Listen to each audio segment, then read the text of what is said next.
안녕하세요. 더봄 구강암면외과 치과의 박윤아입니다. 오늘은 턱관절 질환이 무엇인지와 턱관절 질환을 치료하는 방법에 대해서 설명드리도록 하겠습니다.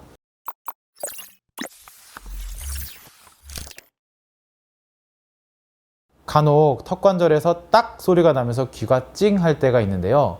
이렇게 턱에서 딱 하는 소리가 나는 이유가 무엇일까요? 원인은 바로 턱관절 장애 때문인데요. 턱관절 장애는 여러 요인에 의해 턱관절과 그리고 그 주변 근육 기능에 이상이 생기는 증상을 말합니다. 턱관절 장애는 세 가지 특징이 있는데요. 첫 번째는 통증, 두 번째는 딱 하고 턱에서 나는 큰 소리, 세 번째는 입이 잘 벌어지지 않는 개구 장애가 있습니다. 이 세 가지 특징이 나타나는 것이 턱관절 장애 혹은 측두하 관절 장애라고 말합니다. 턱관절 장애 특징 중 첫 번째인 통증은 몇 가지 상황으로 나누어지는데요. 첫 번째, 국소기능 부위의 통증으로 입을 벌릴 때 근육이 걸리고 턱에서 소리가 나면서 귀 앞에 있는 턱관절 부위에서 통증이 발생하는 경우입니다. 이러한 국소 부위 통증이 시간이 흘러 만성화가 되면 통증의 범위가 넓어지게 됩니다. 이때는 측두근과 흉쇄유돌근의 통증을 동반하게 되어 환자분들은 두통과 목의 통증을 호소하게 됩니다. 이런 만성화된 통증은 그 자체로도 우울감이나 불면증 및 만성 피로를 유발하여 일상생활에 지장을 주게 됩니다. 그렇다면 이러한 통증은 왜 생기는 것일까요? 턱관절은 비단 턱의 관절뿐 아니라 턱을 둘러싼 근육, 연골, 관절, 디스크 등을 총칭하는 용어입니다.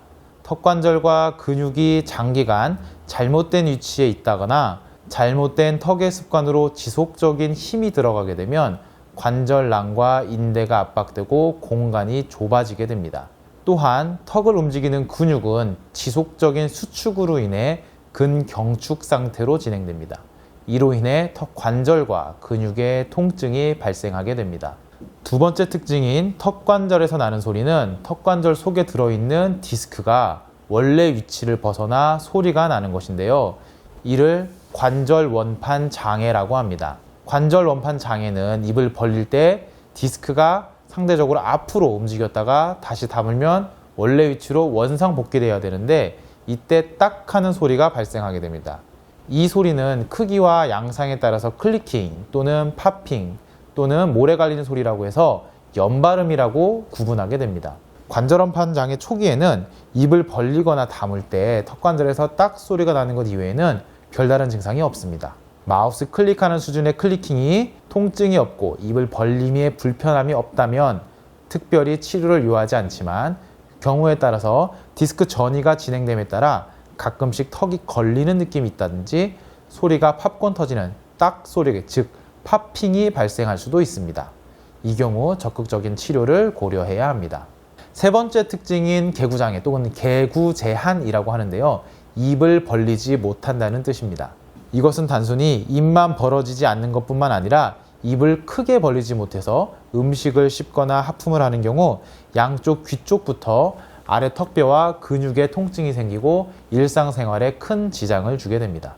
개구장애는 염증성 개구장애, 근육성 개구장애, 관절성 개구장애 등으로 나뉘는데요. 염증성 개구장애는 주변 근육과 신경의 염증으로 인해 부종이 발생하면서 개구장애가 생기는 것이고, 근육성 개구장애는 스트레스나 피로 혹은 과활성으로 인해 턱관절 주위 저작근이 뭉치면서 딱딱해지고 뻣뻣해진 상태에서 통증이 발생하게 됩니다. 마지막으로 관절성 개구장애는 턱관절과 뼈 사이의 디스크, 관절 원판이 문제가 생겨 개구장애가 발생하는 것입니다. 턱관절의 치료는 비수술적 치료와 수술적 치료로 나뉩니다.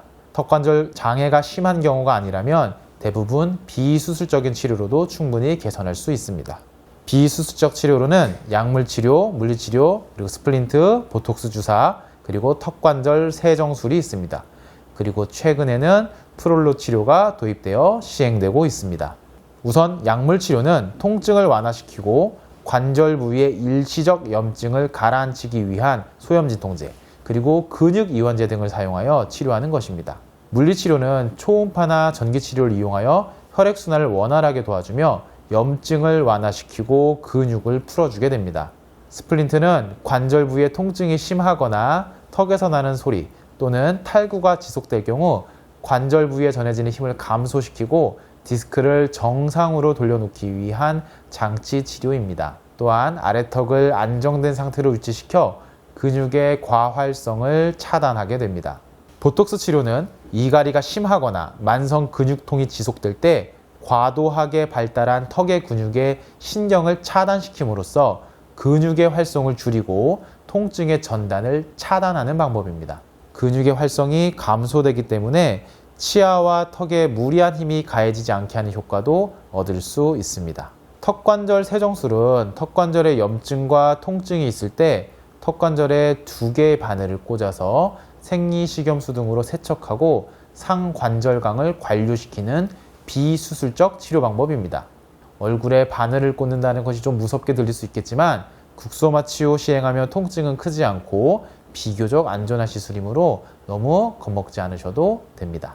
프롤로 치료는 최근에 턱관절 질환 치료에 대한 신의료 기술로 정식으로 인정된 치료 방법입니다. 고농도의 포도당으로 세포의 사멸과 재생을 유도하여 기능 구조들이 다시 정상의 생리적 상태로 회복할 수 있게 유도하는 방법입니다. 턱관절 장애가 있는지 그리고 치료가 필요한지 여부는 비교적 명확합니다. 입을 벌리고 다무는 것이 불편하다든지 입을 벌리고 닫는 과정에서 딱 하는 소리가 난다든지 턱관절과 그 근육 부위가 뻐근하고 아프다든지의 증상이 나타나면 턱관절에 이상이 생겼다는 신호일 수 있습니다. 또 귀에서 먹먹한 증상, 귀의 통증, 이명 등이 발생하는 경우도 있습니다. 이러한 경우 턱관절 장애가 의심된다면 병원에 내원해 진단 및 치료를 받아보시는 것을 권유드립니다. 마지막으로 턱관절 장애를 예방하는 방법에 대해 정리해 드리도록 하겠습니다.